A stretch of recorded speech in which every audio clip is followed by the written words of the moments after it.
Hello दोस्तों, स्वागत है आप लोगों का अपने यूट्यूब परिवार अरुण एकेडमी में। आज की क्लास में हम लोग पढ़ेंगे हिंदी साहित्य का भक्ति काल। दोस्तों, भक्ति काल में हम लोग प्रेमाश्रयी यानी कि सूफी शाखा, इसी प्रेमाश्रयी को सूफी शाखा के नाम से भी जाना जाता है। आज की वीडियो में हम लोग प्रेमाश्रयी यानी कि सूफी शाखा शाखा के बारे में पढ़ेंगे दोस्तों, जो बहुत ही इम्पोर्टेंट है। देखिए, भक्ति काल को दो पार्ट में बांटा गया है, एक निर्गुण भक्ति और एक सगुण भक्ति।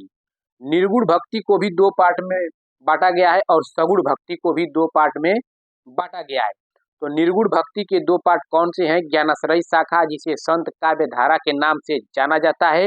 हम लोग इसको पार्ट वाइज करके पार्ट 1 पार्ट 2 में हम लोग पढ़ लिए हैं और आदि काल भी पढ़ लिए हैं, जाकर प्लेलिस्ट में देख सकते हैं। एकदम MCQs के अकॉर्डिंग दोस्तों, जो कई बार प्रीवियस ईयर एग्जामों में ट्रेंड किया हुआ प्रश्न है, उसी को मद्देनजर रखते हुए MCQs के माध्यम से ये पार्ट वाइज, ये चैप्टर वाइज हम लोग पढ़ रहे हैं। बहुत ही शानदार तरीके से आप लोग प्लेलिस्ट में जाकर देख सकते हैं।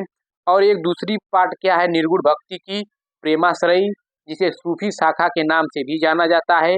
देखिए, ज्ञानाश्रयी शाखा के इम्पोर्टेंट कवि कबीरदास हैं और प्रेमाश्रयी के मलिक मोहम्मद जायसी आते हैं। और सगुण भक्ति को भी दो पार्ट में बांटा गया है, जिसे राम भक्ति शाखा और कृष्ण भक्ति शाखा। आज की वीडियो में सूफी शाखा को पढ़ने के बाद नेक्स्ट वीडियो में राम भक्ति शाखा को खत्म करेंगे, फिर उसके बाद कृष्ण भक्ति शाखा। तो आप लोगों का भक्ति काल समाप्त हो जाएगा, फिर आधुनिक काल स्टार्ट करेंगे। तो देख लेते हैं दोस्तों, ज्ञानाश्रयी शाखा के इम्पोर्टेंट कवि कौन है? कबीरदास। प्रेमाश्रयी शाखा के इम्पोर्टेंट कवि कौन है? मलिक मोहम्मद जायसी। और राम भक्ति शाखा के तुलसीदास हैं और कृष्ण भक्ति शाखा के सूरदास हैं, जो बहुत ही शानदार तरीके से यहाँ से क्वेश्चन पूछा जाता है। देखिए दोस्तों, कुछ इंपॉर्टेंट फैक्ट ये है कि सूफी काव्य धारा के जो प्रमुख कवि हैं वो कौन कौन है, और इसी की वीडियो में हम लोग सूफी काव्य पढ़ेंगे। देखिए, मुल्ला दाऊद आते हैं, मलिक मोहम्मद जायसी, मंझन, कुतुबवन, उस्मान और नूर मोहम्मद और कासिम शाह, ये सब क्या है? सूफी काव्य धारा के प्रमुख कवि हैं। जो भी क्वेश्चन बनता है इन्हीं के अकॉर्डिंग, इन्हीं के मद्देनजर रखते हुए लोग क्वेश्चन बनाते हैं, जो इस वीडियो में MCQs के माध्यम से हम लोग पढ़ेंगे, जो कई बार एग्जामों में ट्रेंड किया हुआ है। सूफी काव्य धारा को प्रेमाश्रयी काव्य धारा भी कहा जाता है। इस धारा के कवियों ने प्रेम के माध्यम से परमात्मा से जुड़े अपने अनुभवों को अभिव्यक्त किया है। तो दोस्तों, कुछ इंपॉर्टेंट फैक्ट हम लोग देख लेते हैं मौलिक मोहम्मद जायसी के बारे में, और फिर उसके बाद हम लोग चलेंगे MCQs के अकॉर्डिंग क्वेश्चन आंसर करेंगे लाइन बाय लाइन। देखिए, जायसी का जन्म उत्तर प्रदेश के रायबरेली जिले के जायस नगर के कंचना खुर्द मोहल्ले में हुआ था। जायसी एक गृहस्थ किसान थे। क्या? जायसी एक गृहस्थ किसान थे। बचपन में एक हादसे में जायसी एक आंख से अंधे हो गए थे। चेचक की बीमारी के कारण उनका चेहरा भी खराब हो गया था। जायसी के 7 बेटे थे, लेकिन दुर्घटना में उन सभी की क्या हो गई? मौत हो गई। और जायसी के गुरु का नाम क्या था? शेख बुरहान और सैयद अशरफ थे। और जायसी के ग्रंथावली के पहले संस्करण में पद्मावत और अखरावट नाम के ग्रंथ थे। पहले संस्करण में पद्मावत और अखरावट नाम के ग्रंथ थे। जितनी भी ये दोस्तों ये क्वेश्चन बनेगी MCQs के आधार पे हम लोग पढ़ लेंगे। जायसी का एक और ग्रंथ आखिरी कलाम, जो फारसी में लिपि में लिखी गई थी दोस्तों, या मिला था। चलते हैं दोस्तों अपने टॉपिक यानी कि पॉइंट, एक एक पॉइंट करते हुए चलेंगे। जितने भी ये क्वेश्चन लेकर आए हैं सब के सब प्रीवियस ईयर एग्जामों में ट्रेंड किया हुआ प्रश्न है। देखिए, पहला क्वेश्चन क्या कह रहा है? हिंदी साहित्य का सर्वश्रेष्ठ विरह वर्णन नागमती। क्या? नागमती का विरह वर्णन किस ग्रंथ में संकलित है? क्या पद्मावत में, या मृगावती में, या अखरावट में, या मधुमालती में? तो ऑप्शन नंबर ए हम लोग लॉक कर देंगे, पद्मावत में। क्या दोस्तों? नागमती का विरह वर्णन हिंदी साहित्य की अनुपम कृति पद्मावत। क्या? अनुपम कृति पद्मावत कब संकलित यानी प्रकाशित हुई थी? तो 1540 ईस्वी में संकलित हुई थी। पद्मावत सूफी कवि जायसी है। क्या? सूफी कवि, हम लोग सूफी कवि पढ़ रहे हैं दोस्तों, तो उसमें इंपॉर्टेंट कौन है? तो यही मलिक मोहम्मद जायसी हैं, जिनके कृति 57 खंड है। इसमें क्या है दोस्तों? 57 खंड में है। कृति किसमें की गई है? पद्मावत में 57 खंड है इसमें दोस्तों। और इनके जो कृति के नाम है अखरावट, आखिरी कलाम, चित्ररेखा, कन्हावत जैसी जायसी की ये सब क्या है, रचनाएं हैं दोस्तों।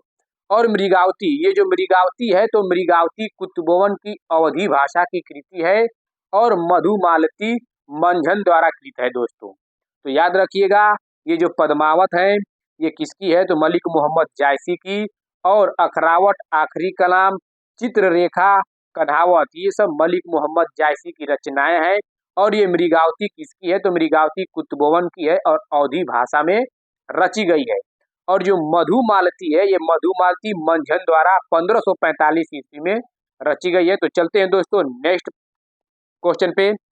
देखिए कौन सी रचना जायसी की नहीं है, तो क्या चित्ररेखा, अखरावट, छिताई वार्ता, कहरानामा। तो अभी चित्ररेखा, अखरावट, कहरानामा ये हम क्या बताए हैं कि मलिक मोहम्मद जायसी की कृति है।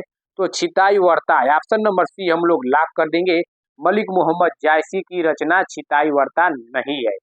ये छिताई वार्ता नारायण दास की रचना है, याद रखिएगा छिताई वार्ता किसकी रचना है, तो नारायण दास की है, जो 1590 में, कब, 1590 में प्रकाशित हुई थी, किसके द्वारा, नारायण दास के द्वारा। चलिए नेक्स्ट क्वेश्चन दोस्तों, देखिए नेक्स्ट क्वेश्चन क्या कह रहा है। देखिए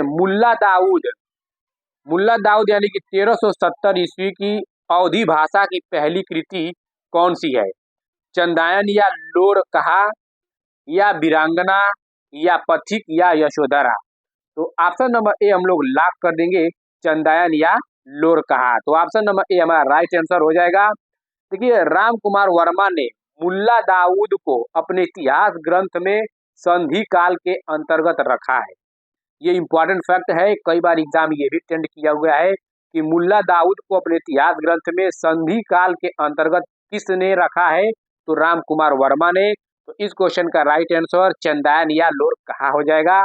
चलते दोस्तों नेक्स्ट क्वेश्चन, देखिए नेक्स्ट क्वेश्चन क्या कह रहा है।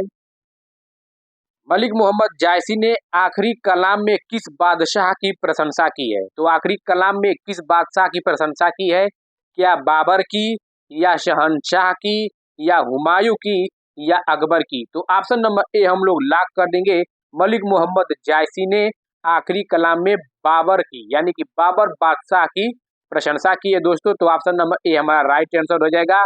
इंपॉर्टेंट फैक्ट देख लेते हैं दोस्तों, देखिए कुछ रचना और विषय वस्तु, ये सब क्या है, ये इसकी मौलिक मोहम्मद जायसी की रचना है और किसमें ये विषय वस्तु किसमें किसमें कहा गया है, तो डायरेक्ट यहाँ से भी क्वेश्चन बनता है। देखिए पद्मावत का विषय वस्तु क्या था, प्रणय गाथा और अखरावट का वर्णमाला के एक एक अक्षर को लेकर सिद्धांत संबंधित तथ्यों से भरी चौपाई है। देख देगा कि निम्नलिखित में से किस रचना में वर्णमाला के एक एक अक्षर को लेकर सिद्धांत संबंधित तथ्यों से भरी चौपाई है, तो ऑप्शन नंबर अखरावट ऐसे हम लोग पढ़ेंगे। तो याद रखिए, तो आखिरी कलाम में इसकी विषय वस्तु क्या है, प्रलय से संबंध कथा तथा बाबर की प्रशंसा है। और चित्ररेखा में विषय वस्तु क्या है, लघु प्रेमाख्यानक है। और कहरानामा में क्या है दोस्तों, आध्यात्मिक विवाह की चर्चा है। यह कहरवा शैली में लिखा गया है, किसमें, ये कहरानामा किसमें, तो कहरवा शैली में लिखा गया है। ये भी पूछ देता है कि कहरानामा किस शैली में लिखा गया है, तो कहरवा या कड़वा शैली में लिखा गया है। चलते दोस्तों नेक्स्ट क्वेश्चन, देखिए नेक्स्ट क्वेश्चन क्या कह रहा है, सूफी कवि किस शाखा से संबंधित थे। तो सूफी कवि किस शाखा से संबंधित है, क्या कृष्ण भक्ति शाखा या राम भक्ति शाखा या ज्ञानाश्रयी शाखा या प्रेमाश्रयी शाखा। तो हम लोग सूफी कवि पढ़ रहे हैं, सूफी कवि को ही दोस्तों प्रेमाश्रयी शाखा के नाम से भी जाना जाता है। तो ऑप्शन नंबर डी हमारा राइट आंसर हो जाएगा। चलिए नेक्स्ट क्वेश्चन दोस्तों, नेक्स्ट क्वेश्चन देखिए क्या कह रहा है, निम्नलिखित में से कौन सा कवि सगुण भक्ति धारा का कवि नहीं है, क्या सूरदास या कुतुबन या रस खान या नंददास। तो ऑप्शन नंबर बी हम लोग का राइट आंसर हो जाएगा, कुतुबन दोस्तों। कुतुबन सूफी कवि थे, ये चिश्ती वंश के प्रवर्तक शेख बुरहान के शिष्य थे। तो ये दोस्तों क्या है, कुतुबन सूफी कवि थे। हम लोग सूफी कवि यानी कि प्रेमाश्रयी कवि पढ़ रहे हैं, इन्हीं की शाखा पढ़ रहे हैं। तो ये चिश्ती वंश के प्रवर्तक शेख बुरहान के शिष्य थे। देखिए दोस्तों मृगावती की रचना 1501 ईस्वी में कुतुबन ने अवधी भाषा तथा दोहा चौपाई छंद में किया था। तो ऑप्शन नंबर बी हम लोग का राइट आंसर हो जाएगा। तो मृगावती की रचना किसने की थी? तो कुतुबवन ने की थी। और किस भाषा में? तो अवधी भाषा में। ये कुतुबवन की एक रचना है जो बहुत ही कई बार परीक्षाओं में ट्रेंड करता है, मृगावती। कब की गई थी? 1501 ईस्वी में। तो याद रखिएगा, कुतुबवन की रचना मृगावती 1501 में इंपॉर्टेंट रचना है। नेक्स्ट क्वेश्चन क्या कह रहा है? जायसी के पद्मावत में पद्मावती कहाँ की राजकुमारी थी? बहुत ही कई बार ये टीजीटी पीजीटी में कई बार ये प्रश्न ट्रेंड किया हुआ है। जायसी की पद्मावत में पद्मावती कहाँ की राजकुमारी थी? क्या सिंघल द्वीप की, या नागदेश की, या अवंतिका, या चित्तौड़ की? तो ऑप्शन नंबर ए हम लोग का राइट आंसर हो जाएगा, सिंघल द्वीप की। जायसी कृत मलिक मोहम्मद जायसी कृत पद्मावत में पद्मावती सिंघल द्वीप की राजकुमारी हैं। और पद्मावत के पात्रों का स्थानों के प्रतीकार्थ भी हैं, जैसे कि रत्न सेन, मन यानी कि आत्मा का प्रतीक, सिंघल द्वीप हृदय का। तो याद रखिएगा, सिंघल द्वीप किसका है? तो हृदय का प्रतीक है। चलते दोस्तों नेक्स्ट क्वेश्चन देखते हैं। नेक्स्ट क्वेश्चन क्या कह रहा है? देखिए, उन्होंने सामान्य हृदय तत्व की सृष्टि व्यापिनी भावना द्वारा मनुष्य और पशु पक्षी सबको एक जीवन सूत्र में बद्ध देखा है। तो किसका है दोस्तों? तुलसीदास का या सूरदास का? देखिए, हम लोग क्या पढ़ रहे हैं, प्रेमा यानी कि हम लोग सूफी शाखा पढ़ रहे हैं, तो इसमें मलिक मोहम्मद ऐसे ही पकड़ लेंगे आप। तो option number C right answer हो जाएगा। जायसी भक्तिकाल के प्रेमाश्रयी शाखा के प्रमुख कवि हैं। और इनके द्वारा रचित ग्रंथ जो कौन कौन है दोस्तों? पद्मावत हुआ, अखरावट हुआ, आखिरी कलाम, ये सब पद्मावत की क्या है? सब कृतियां हैं। नेक्स्ट क्वेश्चन क्या कह रहा है? इनमें से अवधि की प्रारंभिक कृति मानी जाती है। तो अवधि की प्रारंभिक कृति मानी जाती है क्या? चंदायन, या मधुमालती, या मृगावती, या चित्रावली? तो अवधि की प्रारंभिक कृति किसे मानी जाती है? तो चंदावन को। तो ऑप्शन नंबर ए हमारा क्या हो जाएगा? राइट आंसर हो जाएगा। तो डॉक्टर राम कुमार वर्मा ने मुल्ला दाऊद की कृति है चंदायन। इसका दोस्तों मुल्ला दाऊद कृति, ये जो चंदायन है किसकी है? किसके रचनाकार? मुल्ला दाऊद है। और राम कुमार वर्मा ने ही मुल्ला दाऊद द्वारा जो कृतित चंदायन है को अवधि की प्रथम काव्य कृति माना है। और मुल्ला दाऊद को सूफी या प्रेम मार्गी शाखा का प्रथम कवि का है। मुल्ला दाऊद किस लिए बताए हैं? क्योंकि मुल्ला दाऊद द्वारा ही चंदायन रचा गया है दोस्तों। तो याद रखिएगा, तो कब रचा गया है चंदावन? 1379 ईस्वी में प्रकाशित हुई थी। किसके द्वारा? मुल्ला दाऊद के द्वारा। चलते हैं दोस्तों नेक्स्ट क्वेश्चन। देखिए, मलिक मोहम्मद जायसी ने नागमती वियोग खंड में 12 मासा का प्रारंभ किस मास से किया है? तो 12 मासा का प्रारंभ किस मास से किया है? क्या चैत्र से, या बैसाख से, या ज्येष्ठ से, या आषाढ़ से? तो ऑप्शन नंबर डी हम लोग लॉक कर देंगे, आषाढ़ से। 12 मासा मलिक मोहम्मद जायसी द्वारा रचित महाकाव्य पद्मावत के नागमती वियोग खंड का एक अंश है दोस्तों। इसमें जो 12 मासा मलिक मोहम्मद जायसी द्वारा रचित महाकाव्य पद्मावत के नागमती वियोग खंड के एक अंश है। तो इस क्वेश्चन का राइट आंसर आषाढ़ हो जाएगा। चलते हैं दोस्तों नेक्स्ट क्वेश्चन पे। देखिए, नेक्स्ट क्वेश्चन क्या कह रहा है? पद्मावत किस भाषा में लिखा गया है? तो पद्मावत किस भाषा में लिखा गया है? क्या खड़ी बोली हिंदी में लिखा गया है, या अवधी में, या राजस्थानी में, या ब्रज भाषा में? तो ऑप्शन नंबर बी हम लोग लॉक कर देंगे। जो पद्मावत है दोस्तों, ये अवधी भाषा में लिखा गया है। कुछ दोस्तों हम लोग इम्पोर्टेंट फैक्ट देख लेते हैं, बहुत ही इंपॉर्टेंट फैक्ट दोस्तों, यहाँ से क्वेश्चन डायरेक्ट बनता है। देखिए, चंदायन चंदायन के कवि कौन है? तो मुल्ला दाऊद है। कब? 1379 ईस्वी में रचे थे। और चंदायन की भाषा अवधी भाषा है। छंद भी पूछ लेगा चंदायन की, तो चौपाई दोहा इसका छंद है। रूप मंजरी कब प्रकाशित हुई थी? तो 1568 ईस्वी में। किसके द्वारा? नंददास के द्वारा। और रूप मंजरी की भाषा क्या थी? तो ब्रज भाषा थी। और ये भी चौपाई और दोहा का छंद रूप है। अनुराग बांसुरी कब रचित गई थी? तो 1764 ईस्वी में।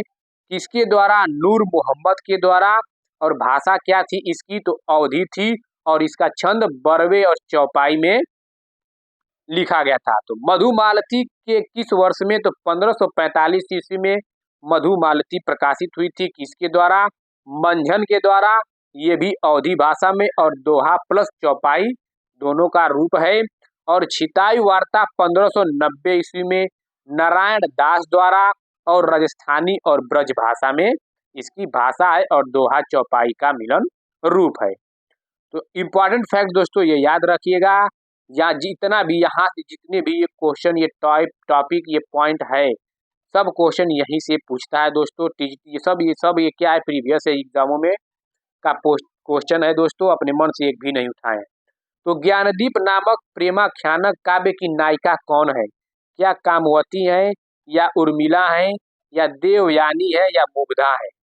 तो ऑप्शन नंबर सी हम लोग का राइट आंसर हो जाएगा। ज्ञानदीप नामक प्रेमाख्यान काव्य की नायिका कौन है? तो देवयानी है। दोस्तों ये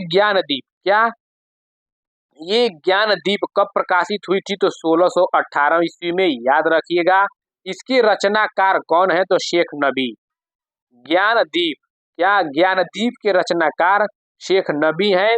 इस प्रेमाख्यान में राजा ज्ञानदीप है और रानी देवयानी की प्रेम कथा का वर्णन है। जो ये ज्ञानदीप है दोस्तों, पूछ देगा ज्ञानदीप नामक प्रेमाख्यान के नायक कौन है? तो ज्ञानदीप। ये प्रेमाख्यानक राजा ज्ञानदीप है और रानी देवयानी है, और इन्हीं दोनों का प्रेम कथा का वर्णन किया गया है।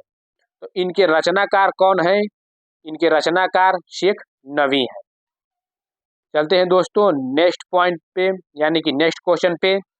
निम्नलिखित में से जायसीकृत पद्मावत में प्रयुक्त छंद है। तो पद्मावत में प्रयुक्त छंद कौन कौन है? सोरठा या दोहा, चौपाई या दोहा, चौपाई या सोरठा, दोहा या सोरठा। तो ऑप्शन नंबर बी हम लोग का राइट आंसर हो जाएगा, चौपाई और दोहा दोस्तों इनकी प्रसिद्धि का मूल आधार ग्रंथ पद्मावत है। इसकी मलिक मोहम्मद जायसी की जो प्रसिद्धि का मूल आधार ग्रंथ कौन सा है? तो चौपाई है, जो कड़वक शैली में रचित गई है। ये जो पद्मावत है दोस्तों, कड़वक शैली में रची गई है। चौपाई के साथ दोहे का प्रयोग कड़वक शैली कहलाती है। तो चौपाई के साथ दोहे का प्रयोग जब होता है तो कड़वक शैली कहलाती है दोस्तों इसमें इम्पॉर्टेंट फैक्ट थोड़ा सा देख लेते हैं। इम्पॉर्टेंट फैक्ट नहीं है, बट हाँ थोड़ा सा बता दे रहे हैं। देखिए जो जायसीकृत पद्मावत है, इसमें कुल कितने खंड हैं? तो 57 खंड है, याद रखिएगा। इसमें चौपाई दोहा का समरूप है, और जायसी का प्रिय अलंकार उत्प्रेक्षा अलंकार है, ये भी याद रखिएगा। तो मलिक मोहम्मद जायसी का अलंकार पूछ देगा, प्रिय अलंकार, तो उत्प्रेक्षा अलंकार। जायसी शेरशाह के समकालीन कवि थे, ये भी याद रखिए। मलिक मोहम्मद जायसी है, किसके समकालीन थे? तो शेरशाह सूरी के समकालीन कवि थे, और अमेठी के निकट जायस नामक स्थान पर रहते थे। तो ऑप्शन नंबर हम लोग का बी राइट हो जाएगा, चौपाई और दोहा। अंगद पैज की रचना किसने की?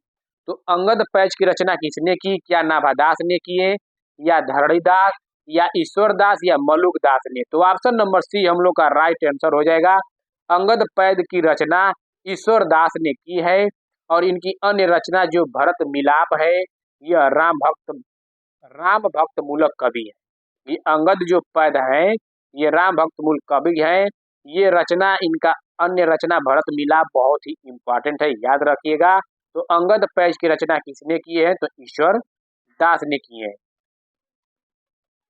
मृगावती के रचनाकार कौन है? मृगावती के रचनाकार क्या मंझन, या आलम, या कुतुबोन, या मुल्ला दाऊद?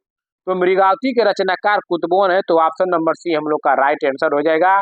मंझन ने, देखिए ये जो मंझन है मृगावती के रचनाकार, तो कुतुबोन हो गए, और मंझन मधुमालती की रचना की है, याद रखिएगा। मंझन मधुमालती की रचना की है, और ये मुल्ला दाऊद है, ये मुल्ला दाऊद ने चंदायन की रचना की है, तो याद रखिएगा।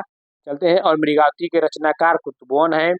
पद्मावत में उल्लिखित राजा रतन सेन कहाँ के राजा थे? तो राजा रतन सेन कहाँ के राजा थे? क्या चित्तौड़गढ़ के थे, या बीकानेर के थे, या कुंभलगढ़, या रणथंभौर के? तो ऑप्शन नंबर ए हम लोग का राइट आंसर हो जाएगा। ये जो पद्मावत में उल्लिखित राजा रतन सेन कहाँ के राजा थे? तो चित्तौड़गढ़ के राजा थे। नेक्स्ट क्वेश्चन देखिए क्या कह रहा है। देखिए रचना काल के अनुसार निम्नलिखित कवियों का सही अनुक्रम है। तो रचना काल के अनुसार कौन सा है, देखिए कुतुबवन। तो ऑप्शन नंबर सी यहाँ पे राइट आंसर हो जाएगा। कुतुबवन, उस्मान, कासिम शाह और नूर मोहम्मद, ये रचनाकार के अनुसार ये सब सही क्रम इनका है। चलते हैं दोस्तों नेक्स्ट क्वेश्चन पे। देखिए मुल्ला दाऊद की भाषा है, तो मुल्ला दाऊद की भाषा क्या है? क्या पश्चिमी परंपरा से संपृक्त शैली, या साहित्यिक अवधि, या पहाड़ी मिश्रित अवधि, या ठेठ अवधि? तो option number C D, option number D हम लोग का राइट आंसर हो जाएगा, ठेठ अवधि दोस्तों। तो मुल्ला दाऊद की भाषा कैसी है? तो ठेठ अवधि है। और 1379 ईस्वी में रचित यह कथा दोहा चौपाई शैली में वर्णित है। इसमें दोस्तों दोहा चौपाई शैली में, याद रखिएगा। चलते हैं नेक्स्ट क्वेश्चन दोस्तों। रचनाकाल की दृष्टि से निम्नलिखित ग्रंथों का सही क्रम है। दोस्तों पहले हम आप लोग को इसका प्रकाश वर्षन ग्रंथकार दिखा दे रहे हैं, फिर उसके बाद से देख लीजिएगा। तो देखिए दोस्तों मृगावती का प्रकाशन 1503 ईस्वी में, इनके ग्रंथकार कुतुबवन है। ज्ञानदीप 1619 ईस्वी में, इनके ग्रंथकार शेख नवी हैं। इंद्रावती के 1744 ईस्वी, इनके ग्रंथकार नूर मोहम्मद है। और अनुराग बांसुरी 1764, और इनके ग्रंथकार भी नूर मोहम्मद है। तो 1503, 1619, 1744, 1764, इस तरह आप यहाँ पे प्रकाशन देख लीजिए कौन से कौन है कौन नहीं है। तो मृगावती पहले आएगा, फिर ज्ञानदीप, इंद्रावती, अनुराग बांसुरी। तो ऑप्शन नंबर सी हम लोग का राइट आंसर हो जाएगा। ये इंपॉर्टेंट फैक्ट ऐसे ही क्वेश्चन देता है दोस्तों, इसीलिए हम ये प्रकाशन वर्ष यहाँ पे ऐड कर दिए हैं कि आप लोग को दिक्कत न हो समझने में। देखिए राघव चेतन इनमें से किस सूफी काव्य का पात्र है? इसका दोस्तों राघव चेतन इनमें से किस सूफी काव्य का पात्र है? क्या मधुमालती का, या मृगावती का, या पद्मावत, या चंदायन? तो दोस्तों ऑप्शन नंबर सी हम लोग का राइट आंसर हो जाएगा, पद्मावत। पद्मावत में नागमती, पद्मावती और रत्नसेन की प्रेम कहानी के माध्यम परोक्ष सत्ता का प्रतीक बांधा गया है। तो याद रखिएगा पद्मावती में, यानी कि पद्मावत में नागमती और पद्मावती और रत्नसेन की प्रेम कहानी के माध्यम से बताया गया है। इसमें पद्मावत में देखिए नागमती भी है, पद्मावती भी है, और यहाँ पे रत्नसेन की प्रेम कहानी का वर्णन किया गया है। और ये कितने रचित, जो अवधी भाषा में रचित गई है। पद्मावत किस भाषा में? तो अवधी भाषा में। याद रखिएगा कितने खंड में? तो 57 खंड में। याद रखिएगा कई बार पूछता है कि पद्मावत कितने खंडों में विभक्त है? तो 57 खंडों में विभक्त है। नेक्स्ट क्वेश्चन क्या कह रहा है? सूफी काव्य परंपरा की सर्वश्रेष्ठ रचना है। तो सूफी काव्य परंपरा की सर्वश्रेष्ठ रचना कौन सी है? क्या मधुमालती है, या मृगावती है, या माधवानल, या कामकंदला, या पद्मावती? तो ऑप्शन नंबर डी हम लोग का राइट आंसर हो जाएगा। सूफी काव्य परंपरा की सर्वश्रेष्ठ रचना कौन है? तो पद्मावत है। मलिक मोहम्मद जायसी तो है ही है, लेकिन उनकी रचना जो है, तो उनकी रचना में कौन सी है दोस्तों? तो देखिए दोस्तों ये उन्हीं की नहीं है, पूरी सूफी काव्य परंपरा की सर्वश्रेष्ठ रचना मलिक मोहम्मद जायसी की पद्मावती है। तो सूफी काव्य परंपरा की सर्वश्रेष्ठ रचना पद्मावत है। पद्मावत 1540 ईस्वी में, कब? 1540 ईस्वी में मलिक मोहम्मद जायसी का श्रेष्ठ प्रेमाख्यानक महाकाव्य है। और इस महाकाव्य में 57 खंड है दोस्तों, ये कई बार बता दिया हूँ, याद रखिए। तो मृगावती ग्रंथ किसकी है? तो कुतुबवन की है। मधुमालती मंझन की है। और माधवानल कामकंदला किसकी है? तो आलम की है। नेक्स्ट क्वेश्चन, शाह निजामुद्दीन चिश्ती के शिष्य परंपरा में हाजी बाबा के शिष्य थे। इसमें शाह निजामुद्दीन चिश्ती के शिष्य परंपरा में हाजी बाबा के शिष्य थे। क्या मंझन, कुतुबवन, जायसी, या उस्मान? तो ऑप्शन नंबर डी हम लोग लॉक कर देंगे, उस्मान।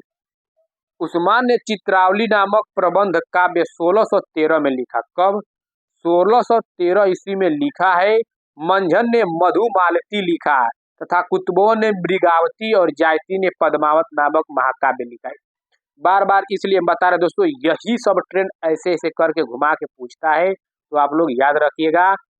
अनुराग बांसुरी के रचनाकार है। तो अनुराग बांसुरी के रचनाकार कौन है? मुल्ला दाऊद है। क्या कासिम शाह है, क्या शेख रहीम है, या नूर मोहम्मद है?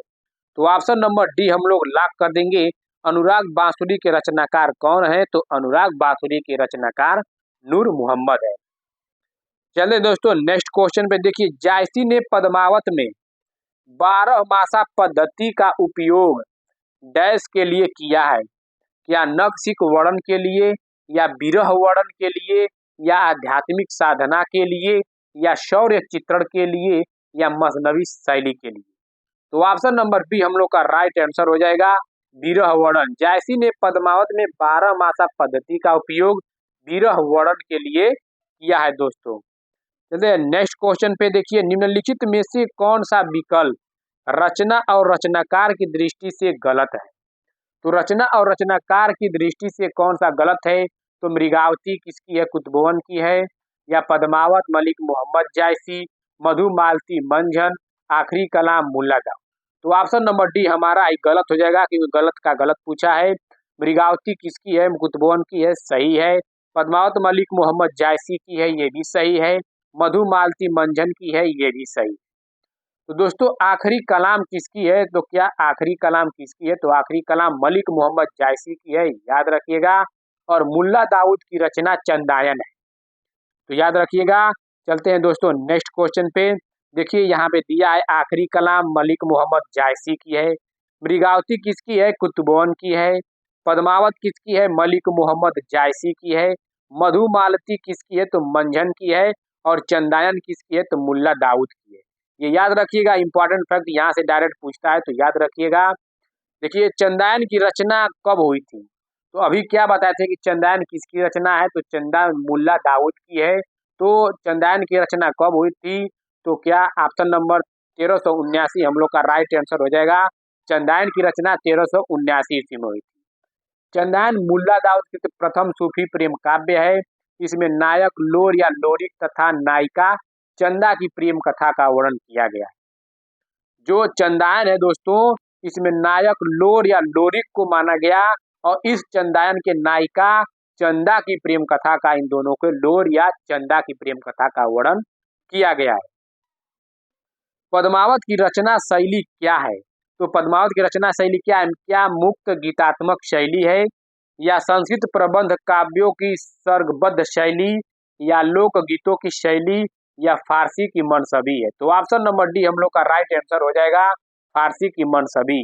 पद्मावत की रचना शैली क्या है? तो फारसी की मनसबी दोस्तों। चलते हैं नेक्स्ट क्वेश्चन। देखिए नेक्स्ट क्वेश्चन क्या कह रहा है, जायसी की काव्य भाषा थी। तो जायसी की काव्य भाषा कैसी थी? क्या अवधी थी, या खड़ी बोली, या ब्रज, या राजस्थानी? तो जायसी की काव्य भाषा अवधी थी, तो ऑप्शन नंबर ए दोस्तों हम लोग का राइट आंसर हो जाएगा। तो कैसी थी काव्य भाषा जायसी की, यानी कि मलिक मोहम्मद जायसी की? तो अवधी थी।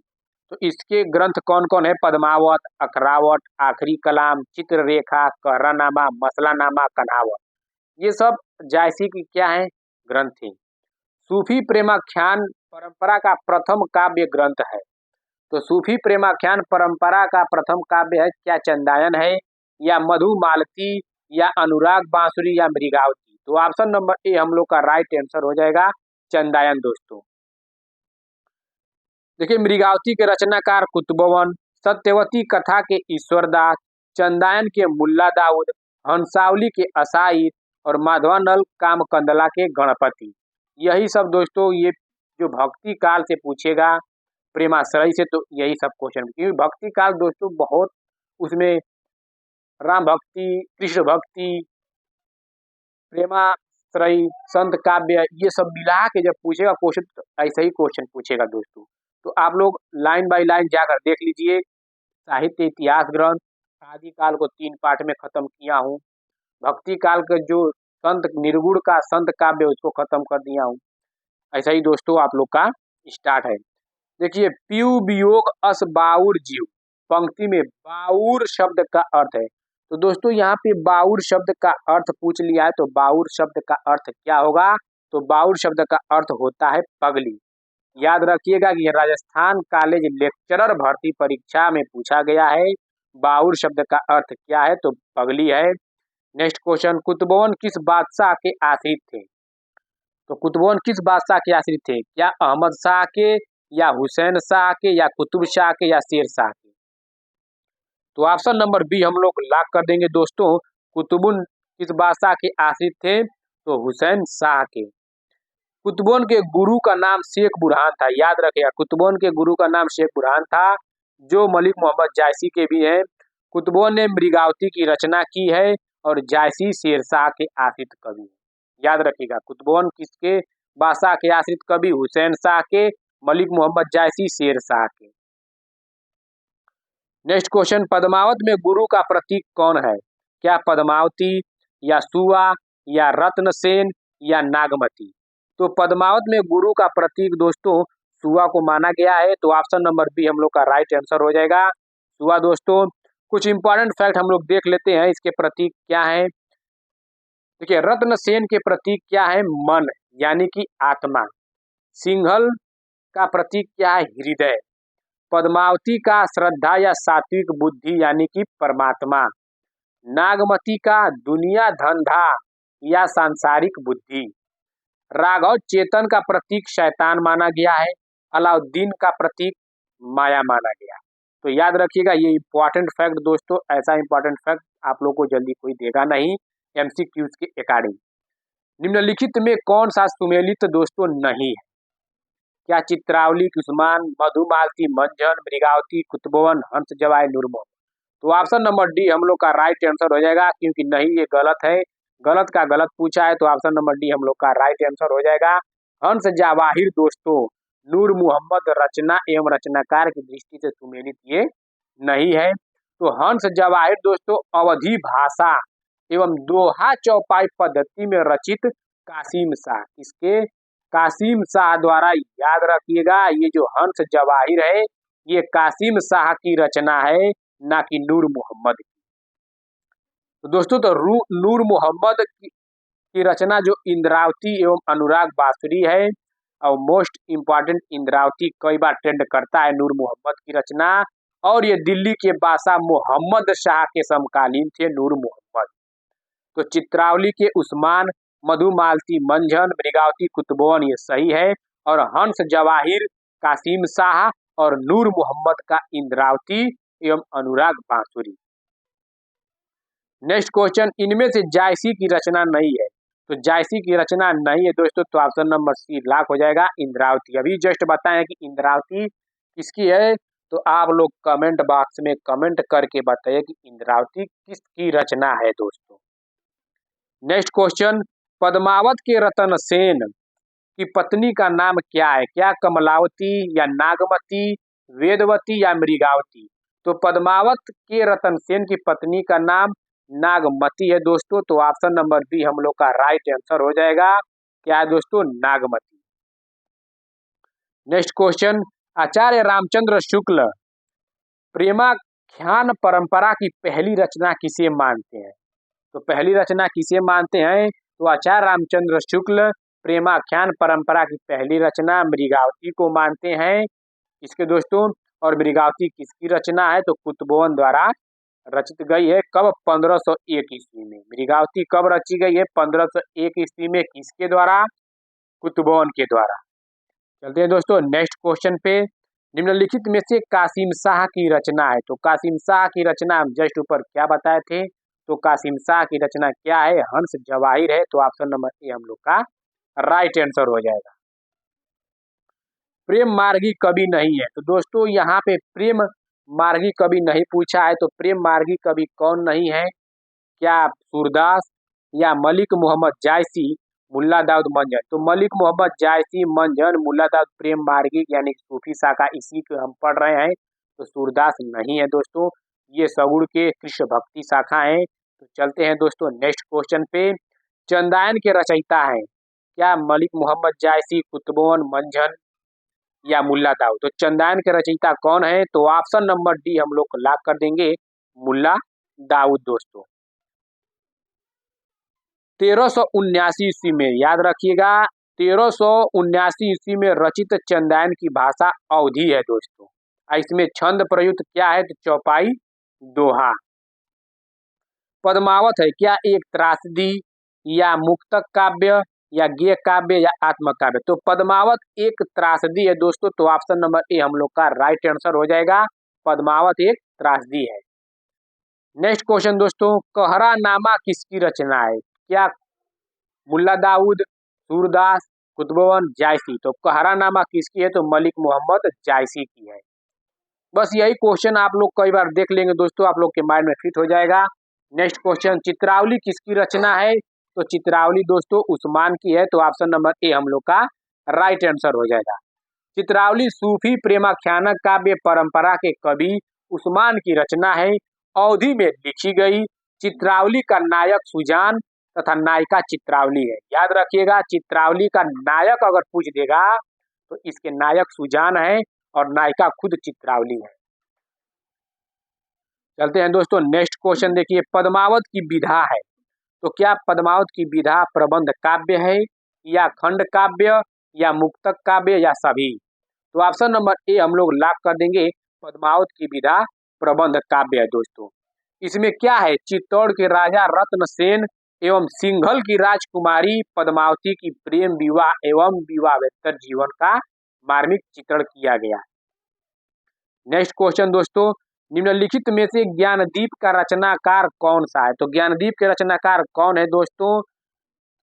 क्या उस्मान, कासिम शाह, नूर मोहम्मद या शेख नबी? तो ज्ञानदीप के रचनाकार शेख नबी है। याद रखिएगा, ऑप्शन नंबर डी हम लोग का राइट आंसर हो जाएगा। दोस्तों कुछ इंपॉर्टेंट फैक्ट देख लेते हैं। देखिए, ज्ञानदीप के रचनाकार शेख नबी हैं। कब इसका रचनाकाल 1619 ईस्वी में। चित्रावली का रचनाकाल 1613 ईस्वी और इसके रचनाकार उस्मान है। हंस जवाहिर 1731 ईस्वी में आई थी, इसके द्वारा कासिम शाह के द्वारा।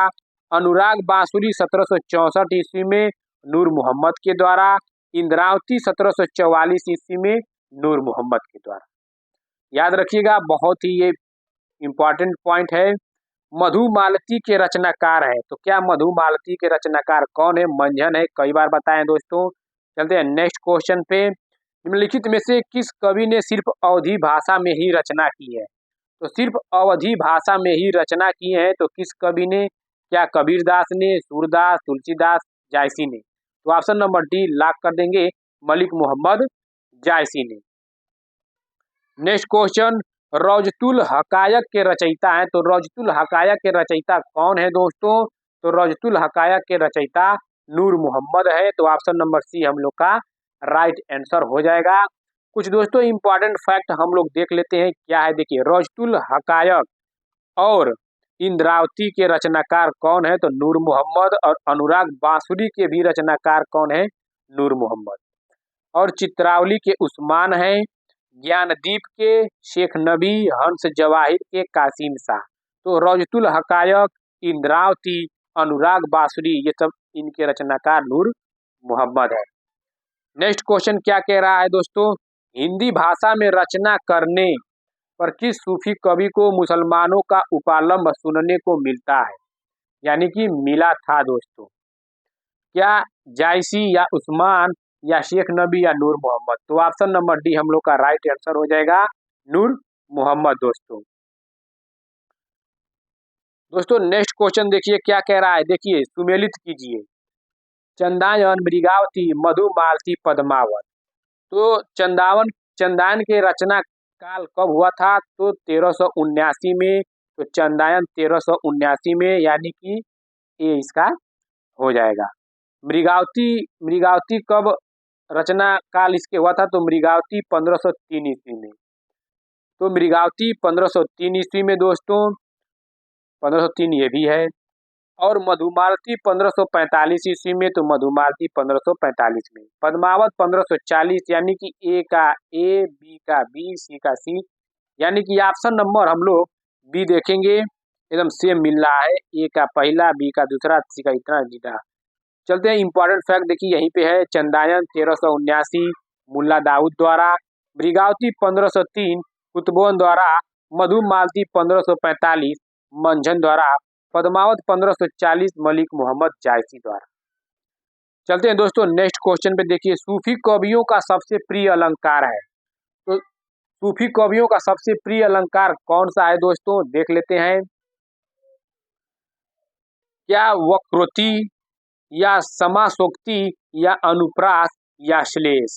तो ऑप्शन नंबर दोस्तों हम लोग बी लॉक कर देंगे। सूफी कवियों का सबसे प्रिय अलंकार समासोक्ति है। चलते हैं दोस्तों नेक्स्ट क्वेश्चन पे। रस रतन के रचयिता हैं, तो रस रतन के रचयिता कौन है दोस्तों? क्या जान कवि या फुहकर या शेख नबी या शेख निसार। तो दोस्तों ऑप्शन नंबर बी हम लोग लॉक कर देंगे, फुहकर। फुहकर कवि दोस्तों जहांगीर के समय में थे। फुहकर किसके समय में थे? तो जहांगीर के समय में थे। कहते हैं कि जहांगीर ने, ये फुहकर क्या कहे थे, ये बोले थे, इनका एक स्टोरी बहुत ही इम्पोर्टेंट है।